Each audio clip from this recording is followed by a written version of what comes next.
बिस्मिल्लाहिर्रहमानिर्रहीम। अस्सलाम वालेकुम नाज़रीन, आप यूट्यूब चैनल देख रहे हैं। मैं इमरान ख़ान हूँ। आज 9 अप्रैल है, एक साल मुकम्मल हो गया। एक साल मुकम्मल हो गया रजीम चेंज ऑपरेशन को। ये वो दिन था जब पाकिस्तान के ताकतवर लोगों ने, बल्कि इदारों ने मिलकर सियासतदानों के साथ पाकिस्तान की एक हुकूमत को घर भेजा था। इसके बाद से लेकर अब तक 365 दिनों में पाकिस्तान में वो कुछ हुआ है जिसकी मिसाल पाकिस्तान के किसी सियासी दौर में नहीं मिलती। यानी डिक्टेटरशिप में जिस तरह की कार्रवाइयाँ होती हैं, बाद औक़ात ये उससे भी आगे निकल गए। ये एक साल पाकिस्तान के लिए कैसा था, इसके ऊपर एक अलग से वीलॉग करेंगे, लेकिन चंद चीज़ें मैं आपको बताता हूँ। ये वो दिन था जब इमरान खान साहब को इक़्तिदार से निकाला गया था। आज की रात रजीम चेंज ऑपरेशन के ज़रिए उनकी हुकूमत ख़त्म की गई थी। कैदियों वाली गाड़ियाँ वज़ीर आज़म हाउस के बाहर पहुंचा दी गई थी। रेड जोन को सील कर दिया गया था। वज़ीर आज़म इमरान खान साहब थे, हुकूमत उनकी थी, वज़ीर दाखिला उनका था, सब कुछ उनके कंट्रोल में होना चाहिए था, लेकिन चीज़ें किसी और के कंट्रोल में चली गई थी। हर चीज़ को कोई और कंट्रोल कर रहा था और कंट्रोल इंतज़ामिया का हुकूमत के पास से पहले ही जा चुका था। हर तरफ कंटेनर्स लगा दिए गए थे, रेड जोन को जाने वाले रास्ते बंद कर दिए गए थे। मुल्क के निज़ाम को और जो सिविल ब्यूरोक्रेसी है उसके अहकामात को कोई और देख रहा था। रजीम चेंज ऑपरेशन वालों के हाथ के अंदर ये सारा कंट्रोल चला गया था। इससे पहले ये तमाशा भी लगा रहा था कि कभी सिंध हाउस के अंदर और कभी इस्लामाबाद के एक निजी होटल के अंदर इमरान खान साहब की पार्टी के लोटों को छुपा कर रखा जाता था और वहाँ पे सिंध की पुलिस आकर ड्यूटी देती थी। जबकि उन दिनों में जिस होटल के अंदर रखा गया था वहाँ पे एक भी कमरा अवेलेबल नहीं था, क्योंकि वो कमरे किसी ख़ास मकसद के लिए बुक किए गए थे और वो एक इदारे ने बुक किए थे। लेकिन वहाँ से 22 के करीब कमरे मिल जाते हैं पाकिस्तान तहरीक इंसाफ के लोगों को रहने के लिए, और वहाँ पे सिंध पुलिस तैनात की जाती है, उनके कमांडोज बुलाए जाते हैं। वो चीज़ें मैं पहले रिपोर्ट कर चुका हूँ, एक साल पहले। मैं उस दिन वज़ीर आज़म हाउस में मौजूद था। हमारे साथ हम टोटल 7 सहाफ़ी थे जो वहाँ गए थे। एक खातून सहाफ़ी थी हमारे साथ, फ़रीहा इदरीस साहिबा। सहाफ़ी ज़्यादातर वहाँ से चले गए थे। मैं और शहीद अरशद शरीफ, हम बहुत देर तक वहाँ एक ऑफ़िस में बैठे रहे और बैठने का एक मकसद था। कभी ज़िंदगी रही तो ये चीज़ें मैं आपको बताऊँगा कि उस दिन वहाँ पर क्या हो रहा था और गवाहों के साथ बताऊँगा। शहीद अरशद शरीफ ने, वो सिगरेट पीते थे, वो सिगरेट पी रहे थे उस दिन, और मुझे सिगरेट से बड़ी सख्त एलर्जी हो जाती है, मेरा गला बंद हो जाता है, प्रॉब्लम होती है मुझे। लेकिन इसके बावजूद मेरे पास उस दिन बर्दाश्त करने के अलावा और कोई ऑप्शन नहीं था, क्योंकि मैं अरशद शरीफ भाई से इतना फ्री नहीं था कि मैं उन्हें कहूँ कि आप सिगरेट बंद कर दें। लेकिन मैं उस वक्त ये भी नहीं चाहता था कि मैं इस महफिल से अलग हो जाऊँ, क्योंकि वहाँ पर 2 लोग और भी मौजूद थे, एक पॉलिटिकल शख्सियत भी मौजूद थी। और मेरा और अरशद शरीफ साहब का एक बात के ऊपर इत्तेफाक था उस रात को कि ये लड़ाई इतनी जल्दी ख़त्म नहीं होगी। ये सारा मामला जिसको अपनी तरफ से आज समेट दिया गया है, इमरान खान साहब की हुकूमत ख़त्म कर दी गई है, ये मामला इतनी आसानी से ख़त्म नहीं होगा, ये लड़ाई बहुत लंबी चलेगी। इस मामले पे शहीद अरशद शरीफ का और मेरा एक कंसेंसस था उस रात को, और वो बात ठीक साबित हुई। और अरशद शरीफ साहब फिर उठ के वहाँ से चले गए थे। मैं वो आखिरी आदमी था जो उस रात वहाँ वज़ीर आज़म हाउस से निकला था। मैंने इमरान खान साहब को डायरी उठाकर जाते हुए देखा था और ये रिपोर्ट किया था कि जब वो आदमी वहाँ से जा रहा था, मैंने उनके लोगों से पूछा, मैंने कहा जी सामान की तरह इमरान खान साहब का सहाफ़ी हूँ मैं, मेरे दिमाग में ये था कि ये ट्रक आके लगेंगे, देखूँगा कौन सा सामान जाता है। तो मुझे जो जवाब देने वाला शख्स था उसने ये कहा कि इस वज़ीर आज़म हाउस में एक चप्पल भी नहीं है। ये लफ्ज़ उसने इस्तेमाल किया था और उसने कहा कि ये सिर्फ एक डायरी लेकर आते हैं और ये डायरी लेकर वापस चले जाते हैं। उनकी डायरी के ऊपर उन्होंने एक सफ़ा रखा हुआ होता था, ऐसे खाली सफ़ा ऊपर ना, तो उस सफ़े के ऊपर लिखा होता था, डायरी के ऊपर उन्होंने इसलिए रखा होता था कि वो नहीं चाहते थे कि पढ़े उस पर क्या लिखा हुआ है। उस पर खादमे मदीना लिखा हुआ होता था, ये भी मुझे। और उसके बाद उस रात ही इमरान खान साहब ने हम लोगों से बात करते हुए पूछा था कि देखना कोई रह तो नहीं गया इस मुल्क पे जो मेरे खिलाफ ना हो। तो इस पे काफ़ी डिस्कशन भी हुई थी। अरशद भाई ने भी इसका जवाब दिया था कि तमाम इदारे एक्सपोज हो चुके हैं, बल्कि अदालतें भी खुल चुकी हैं। ये वो रात है जिस रात अदालतें खुली थी।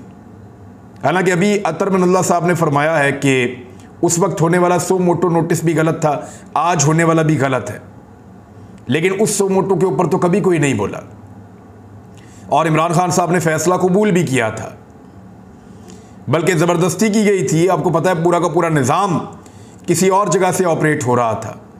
अतर मनल्ला साहब उस रात को अदालत क्यों गए थे और किसके बताने पर गए थे और किसके कहने पर गए थे? जाकर आधी रात को अदालत क्यों खोली थी? क्योंकि हम मीडिया वालों को तो अचानक पता चला कि अदालतें खुल रही हैं, क्योंकि पाकिस्तान में ऐसा कुछ नहीं हो रहा था जिसकी मौजूदगी में अदालतें खोलना ज़रूरी होता। चीज़ें तो नॉर्मल चल रही थी, लेकिन रात को अदालतें खोली गई क्योंकि इस बात का शक पैदा हो गया था कि इमरान खान साहब कहीं आर्मी चीफ को घर ना भेज दें, और रात को अदालतें खोल दी गई। और बाद औक़ात हमने ये भी सुना कि मार्शल लॉ का ख़तरा था, बाद औक़ात ये भी सुना कि आइन की सरबुलंदी के लिए खोली थी, लेकिन था तो वो एक खालिसतन सियासी मामला। अब जो कहा जाता है कि सियासी मामले में अदालतों की मुदाखलत नहीं होनी चाहिए, तो 9 अप्रैल की रात आज से 1 साल पहले, ठीक 1 साल पहले अदालती मुदाखलतें हलाल कैसे थीं? आज तो अदालत कह रही है कि इलेक्शन करवाए जाएं 90 दिन के अंदर, इससे ज़्यादा तो कोई डिमांड नहीं कर रही। वकला भी अदालत में मौजूद थे। कौन सी जमात के वकला मौजूद थे ये भी आप पता करवा लें। दरख्वास्त लेकर कौन आया था और दरख्वास्त के ऊपर तारीख क्या लिखी हुई थी, या तारीख का खाना खाली था, ये भी आप पता करवा लें। इसके बारे में भी बहुत सारी मुबैना तौर पे चीज़ें जो हैं वो मार्केट में मौजूद हैं। बहरहाल रोज़ाना एक नई चीज़ होती रही है इन 365 दिनों में। इंसानी हकूक़ की बदतरीन खिलाफ वर्जियाँ हुई हैं, इंसानों का जीना इस मुल्क में मुहाल कर दिया गया है, महंगाई का एक तूफ़ान है। पाकिस्तान का मीडिया सबसे ज़्यादा एक्सपोज हुआ है क्योंकि पाकिस्तान के मीडिया को 3 गुना महंगाई बढ़ने के बावजूद आज बात महंगाई पे नहीं करनी, आज बात करनी है कि इमरान खान कब नाअहल किया जाएगा, कब गिरफ्तार किया जाएगा, कब उसका पत्ता साफ किया जाएगा। पाकिस्तान का मीडिया सबसे ज़्यादा एक्सपोज हुआ है, पॉलिटिकल पार्टीज एक्सपोज हुई है। इस 1 साल ने पाकिस्तानियों को बहुत कुछ सिखाया है। डायग्नोज हो गया है कि प्रॉब्लम है क्या पाकिस्तान की। पाकिस्तानियों को यह पता चल गया है कि 70 साल से पाकिस्तान के साथ खेल कौन खेल रहा था और किसने पाकिस्तान को यहां तक पहुंचाया है। पाकिस्तान की एस्टेब्लिशमेंट का असल चेहरा पाकिस्तानियों के सामने आया है और पाकिस्तानियों को पता चला है कि सियासतदानों का तो एक रोल बदनामी वाला था ही, इसके पीछे और भी हाथ होते हैं जिन्होंने पाकिस्तान को यहां तक पहुंचाया। तो ये 1 साल इस लिहाज से बेहतर रहा कि पाकिस्तानियों को बहुत ज़्यादा अवेयरनेस मिली है। पाकिस्तानियों को पता चला है कि एक्चुअली पाकिस्तान को नकब लगती कहां से है। अब रोज़ाना एक नया इख्तलाफी नोट या कोई नया फैसला आ जाता है, कोई ना कोई चीज़ आ जाती है और ऐसा लगता है कि वो सियासी नौयत की और वो इसलिए आई है कि PDM की जमातों को इंतखाबात से बचाना है और कोई रास्ता है ही नहीं। इस पर एक बड़ा ज़बरदस्त ट्वीट किया है सदीक जान साहब ने। 2 काम किए हैं सदीक जान ने, एक तो सर्वे बहुत अच्छा करवाया, वो मौजूद है, और दूसरा सदीक जान ने एक ट्वीट किया है जो बड़ा इंटरेस्टिंग है। सदीक जान का ये कहना है कि हमारे मुअज़्ज़िज़ जज भी मीडिया मैनेजमेंट सीख गए हैं, एक दिन में 2 नोट जारी नहीं करते। जिस दिन चीफ जस्टिस पाकिस्तान के खिलाफ हुकूमत के पास पहले से कोई बड़ी चीज़ मौजूद हो उस दिन तो कोई भी चीज़ जारी नहीं करते। जो दिन चीफ जस्टिस के खिलाफ किसी बड़ी चीज़ से खाली हो उस दिन कुछ ना कुछ ज़रूर जारी कर देते हैं। रोज़ाना कोई एक जज इख्तलाफी नोट, इसका तफसीली फ़ैसला और कोई ख़त लिख रहा है, फिर इस पर हुकूमत प्रेस कॉन्फ्रेंस करके अपना बयानिया बना रही है। क्या ये सब कुछ इत्तफाकिया है? लगता तो नहीं है कि ये सब कुछ इत्तफाकिया है। जो एक इख्तलाफी नोट आया है जस्टिस कादी फ़ायद ईसा साहब का जब आया, उन्होंने आर्टिकल 184(3) के मुकदमात की कार्रवाइयाँ रोकने का अपना तफसीली फ़ैसला अब जारी कर दिया है। ये हाफ़िज़ कुरान को 20 नंबर इजाफी देने वाला केस था। उसमें कहा कि सुप्रीम कोर्ट ने 4 अप्रैल को लार्जर बेंच तश्कील देने के रोस्टर पर दस्तखत किए। मेरे फैसले पर 6 रुकनी बेंच की तश्कील आइन और कानून में इजाज़त नहीं थी। अब मामला ये है कि जस्टिस कादी फ़ायद ईसा साहब का फ़ैसला आता है 29 मार्च को। 29 मार्च वाले फ़ैसले में ये फिर वही सवाल पैदा हो जाता है। मैंने 1-2 वकला से बात की है, वो भी हैरान हो रहे हैं कि ये कैसे होता है। हो सकता है इसमें हमारा नॉलेज थोड़ा कम हो सकता है हम इसको ना जानते हों, लेकिन जस्टिस कादी फ़ायद ईसा साहब जो हैं वो 29 तारीख को एक चीज़ का फ़ैसला करते हैं। जब तफसीली फ़ैसला आता है तो उसमें वो चीज़ें लिखी हुई होती हैं जो 4 अप्रैल को हो रही हैं, यानी 6 रुकनी बेंच बन रहा है 4 अप्रैल को, तो वो उसके अंदर कैसे शामिल हो जाती हैं। बहरहाल जस्टिस फ़ायद ईसा साहब का फैसला अदालत की वेबसाइट पर लगाया गया और फिर हटा दिया गया। कादी फ़ायद ईसा साहब का 6 रुकनी बेंच से मुताल्लिक तफसीली नोट अदालत की वेबसाइट से हटा दिया गया है। जस्टिस कादी फ़ायद ईसा का नोट अंग्रेज़ी और उर्दू तर्जमे के साथ वेबसाइट पर जारी किया गया था, जिसे बाद में हटा दिया गया है। एक और चीज़ है हुकूमत के लिए बुरी खबर है, वो ये है कि सुप्रीम कोर्ट बार ने पार्लियामेंट की जो करारदाद है उसको गैर कानूनी और आइन के मुनाफी करार दे दिया है। ये जिन 42 लोगों ने दस्तखत कर दिए ना उसके ऊपर, ज़्यादातर मखसूस नशस्तों वाले हैं, ये बहुत बुरी तरह फंस जाएंगे। इन्हें चाहिए कि तहरीरी तौर पर माफ़ी लिख कर अदालत में जमा करवा दें। अगर इनके खिलाफ वकला अदालत में चले गए और जाकर उन्होंने कह दिया कि पार्लियामेंट के फ्लोर के ऊपर आइन की खिलाफ वर्जी की गई है, क्योंकि आइन में तरमीम तो इन्होंने की नहीं, इन्होंने अदलिया की तौहीन की है, और इसीलिए ना शहबाज शरीफ ने दस्तखत किए, ना बिलावल ने किए, ना खुर्शीद शाह ने किए, किसी भी बड़े सियासतदान ने दस्तखत नहीं किए, बड़ी बड़ी पॉलिटिकल पार्टीज़ के लोगों ने, इत्तेहादियों ने भी दस्तखत नहीं किए, काफ लीग वालों ने भी दस्तखत नहीं किए। तो दस्तखत ना करने की वजह यह है कि उन्हें पता है कि इस पर तौहीन अदालत लग जाएगी और मामला ऐसा हो जाएगा कि नाअहल होना पड़ जाएगा। तो ऐसे में जो है वो ऐसे लोगों से दस्तखत करवा दिए गए जिनको मखसूस नशिस्तों पर रखा जाता है, या अननोन किस्म के लोग हैं जो चीज़ों को ज़्यादा जानते नहीं हैं। बहरहाल जिन लोगों ने दस्तखत किए हैं उनके लिए प्रॉब्लम खड़ी हो रही है, क्योंकि सुप्रीम कोर्ट बार एसोसिएशन के सदर और सेक्रेटरी की जानिब से एक बयान जारी किया गया है कि कानून की हुक्मरानी और आइन की बालादस्ती के लिए चीफ जस्टिस ऑफ पाकिस्तान की सरबराही में सुप्रीम कोर्ट के साथ खड़े। सुप्रीम कोर्ट के फैसले के खिलाफ मंजूर की गई सरी गैर कानूनी करारदाद को पाकिस्तान के आइन और अदलिया की आज़ादी के मुनाफी करार देते हैं। बदकिस्मती की बात है कि कौमी असम्बली, जो कि आइन के मुताबिक काम करने की पाबंद है, उसने आइन के आर्टिकल 68 की खुल्लम खुल्ला खिलाफ वर्जी की है। आर्टिकल 68 किसी जज या जज के तर्ज अमल के हवाले से पार्लियामेंट में बहस करने से मना करता है। ये आर्टिकल 68 को आप समझ लें कि पार्लियामेंट के अंदर किसी जज या जज के तर्ज अमल के हवाले से बहस ही नहीं की जा सकती। आर्टिकल 6 इसमें मना करता है। अरकान पार्लियामेंट ने अदलिया के अरकान के खिलाफ तौहीन आमेज़ और इंतहाई अहानत आमेज़ तबसरे किए हैं। ये तबसरे ना सिर्फ आइन की खिलाफ वर्जी बल्कि अदलिया की सालमियत के लिए बराह रास्त चैलेंज है। पार्लियामेंट, अदलिया और एग्जेक्टिव को आज़ादाना तौर पर काम करना चाहिए। रियासत की कोई शाख किसी दूसरे पर तजावुज़ नहीं कर सकती और ना ही उससे बढ़तर है। बहरहाल ये तो हो गया।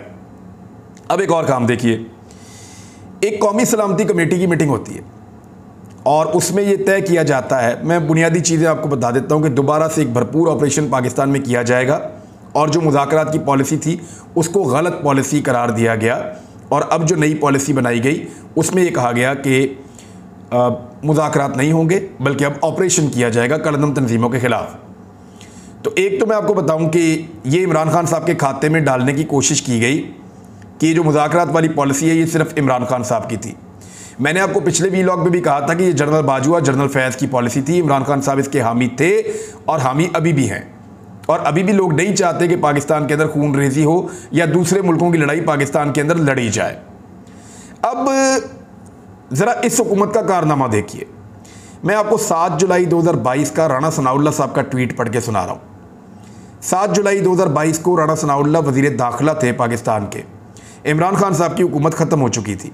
राणा सनाउल्लाह साहब कहते हैं, the parliamentary committee on national security unanimously agreed to continue talks with Tehreek Taliban Pakistan. All the politicians attending the meeting agreed on having a dialogue with the banned outfit. All the proceedings will be supervised by the parliament. अब राणा सनाउल्लाह साहब ये कह रहे हैं कि इससे पहले जो नेशनल सिक्योरिटी की एक मीटिंग हुई थी कमेटी की 7 जुलाई 2022 को, जब राणा सनाउल्लाह साहब वज़ीर दाखिला थे, तो उस वक्त मुत्तफ़िक़ा तौर पे ये तय हो गया था कि तहरीक तालिबान पाकिस्तान के साथ मुज़ाकरात किए जाएंगे। तमाम सियासी जमातें जिन्होंने इस मीटिंग में शिरकत की है वो डायलॉग की हामी हैं और बैंड आउटफिट के साथ, कलदम तंजीमों के साथ वो डायलॉग करना चाहती हैं और पार्लियामेंट इसकी निगरानी करेगी।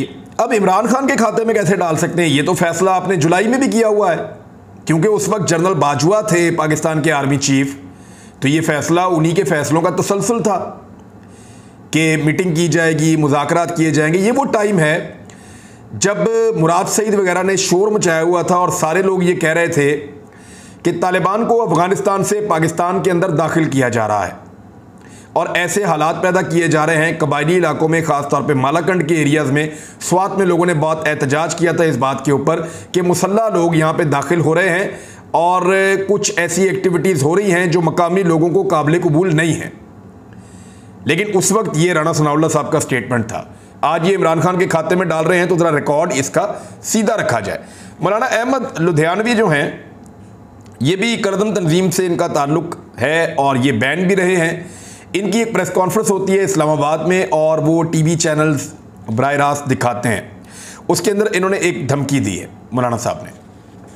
अहमद लुधियानवी साहब फरमाते हैं कि हम 313 के मानने वाले हैं और जब हम इस्लामाबाद आएंगे तो ये मम्मी रेड्डी और बर्गर जो है ये हमारे आगे ठहर नहीं सकेंगे। एक तो नेशनल सिक्योरिटी कमेटी की मीटिंग जिसके अंदर पाकिस्तान की मुसल्लह अफवाज और पाकिस्तान की सियासी क़यादत बैठी हो, वो एक चीज़ तय करे करदम जमातों के बारे में और अगले दिन मौलाना साहब बैठ के उनको इस किस्म की धमकी दें, तो ये एक बहुत अजीब चीज़ मुझे लगी है। और दूसरी बात ये है कि 313 के मानने वाले तो पाकिस्तान में सारे ही हैं। वो जो 313 थे उन्होंने तो कुफ़ार से लड़ाई की थी, तो कुफ़ार से अगर आपको लड़ाई करनी है तो जाके आप फ़लस्तीन को या कश्मीर को आज़ाद करवा लें। ये इस्लामाबाद के अंदर तो कुफ़ार मौजूद नहीं है। वहाँ पे जो लोग मौजूद हैं, चाहे वो मम्मी डैडी हैं, चाहे वो बर्गर हैं, चाहे वो पुलिस वाले हैं, चाहे वो हमारे फ़ौजी हैं, वो सारे भी 313 के मानने वाले हैं। तो इस किस्म का कोई कॉपीराइट तो नहीं है किसी आलम दीन के पास या किसी फ़िरके के पास या किसी मौलवी के पास कि 313 के मानने वाले सिर्फ हम हैं। 313 के तो सारे मुसलमान मानने वाले हैं, तमाम फ़िरकों के लोग मानने वाले हैं। इस्लाम मोहब्बत का दर्स देता है, नफ़रत का दर्स नहीं देता। नफ़रत नहीं फैलानी चाहिए। अभी एक और वाक़या हुआ है, इंजीनियर मोहम्मद अली मिर्ज़ा साहब। मैं बहुत सारे उलमा इकराम को सुनता हूँ, गाड़ी चलाते हुए अक्सर सुनता रहता हूँ, मुख्तलिफ पॉइंट ऑफ व्यू सुनने का मुझे मौका मिलता है। मैंने इंजीनियर मोहम्मद अली मिर्ज़ा साहब को भी सुना है, मैंने तारक मसूद साहब को भी सुना है, मौलाना तारिक जमील साहब को भी सुना है, इब्तिसाम इलाही ज़हीर साहब को भी सुना है, तारक कादरी साहब को भी सुना है एक दौर में, साकिब रज़ा मुस्तफ़ाई साहब जो है वो बड़ी मीठी बात करते हैं, उनको भी सुना है। मैंने खादिम हुसैन रिजवी साहब को भी सुना है और उनके बड़े कॉन्सेप्ट बाज़ चीज़ों के अंदर बड़े शानदार थे। तो सबका अपना अपना एक कलर है, अपनी अपनी एक बात है और ये सारे दीन की तरफ बुलाते हैं। लेकिन मैं आपको सीरियसली एक बात बताऊं, मैं पिछले कई सालों से सारी नमाज़ें पढ़ता हूं अल्हम्दुलिल्लाह। ये बात मैंने कभी आपको नहीं बतानी थी और ये मेरी और मेरे रब के बीच का मामला है। लेकिन आपको मैं सीरियसली बता रहा हूँ कि मैंने जो बयान सुना जिसके बाद मैंने नमाज़ 5 वक्त की पढ़ना शुरू की, वो इंजीनियर मोहम्मद अली की थी, उनका बयान था। मैं बाकी उलमा को सुनता हूँ, उनसे मैंने बहुत कुछ सीखा है, बहुत सारी चीज़ें सीखी हैं, मैं उनके ऊपर कुछ पे अमल करता हूँ, कुछ पे नहीं कर पाता। लेकिन सीरियसली मैं आपको बता रहा हूँ कि कई सालों से जब मैंने नमाज़ बाकायदा पढ़ना शुरू की और मैं नमाज के अंदर अब छुट्टी नहीं करता, तो वो इंजीनियर साहब का एक बयान मैंने सुना था, उसके बाद मुझे अल्लाह ताला ने ये तौफीक दी है।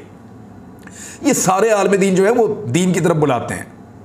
हुआ क्या है कि इंजीनियर साहब के ऊपर ना सिर्फ कत्ल का फतवा जारी कर दिया गया है एक जानिब से, बल्कि उन्हें कत्ल करने के लिए इनाम का भी कह दिया गया है एक जानिब से, और उनके ऊपर हर तरफ से जलगार हो रही है। उनके ऊपर तौहीन मज़हब का मुकदमा भी दर्ज कर दिया गया है। क्यों?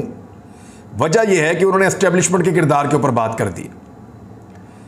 अंधे को भी नजर आ रहा है कि इस मुल्क में क्या हो रहा है। फॉर गॉड सेक, पाकिस्तान में ये फ़िरका वारियत की और इस तरह की चीज़ों की आग मत लगाइए। ये आग भड़केगी, आपके दरवाजे तक पहुंचेगी। ऐसा नहीं हो सकता कि आप दूसरों को आग में जला के खुद महफूज रहें।